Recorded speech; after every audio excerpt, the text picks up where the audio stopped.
நம்ம Japan chicken சாப்பிட்டுருப்போம். வெஜ்ஜில் Japan mushroom எப்படி செய்யலாம்னு பார்க்கலாம் வாங்க.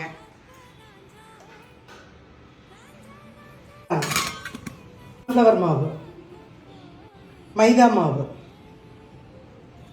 அளவான உப்பு, பெப்பர் போட்டு லைட்டாக தண்ணி ஊற்றி நல்லா கலக்கிக்கோங்க.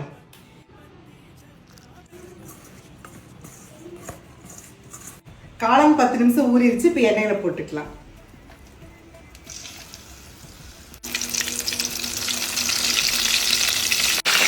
ரெடி எடுத்துக்கலாம்.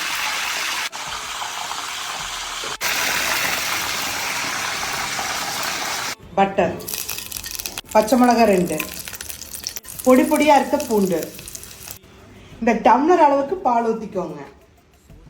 சர்க்கரை லைட்டாக போட்டுக்கோங்க. ஒரு பிஞ்ச் உப்பு போட்டுக்கோங்க. தூள் பண்ண முந்திரி போட்டுக்கோங்க.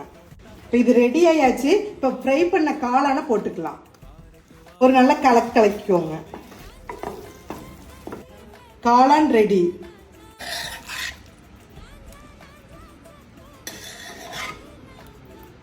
இந்த ரெசிபி நீங்களும் ட்ரை பண்ணி பாருங்க. ட்ரை பண்ணிட்டு எப்படி இருக்குன்னு கமெண்ட்ஸ்ல சொல்லுங்க.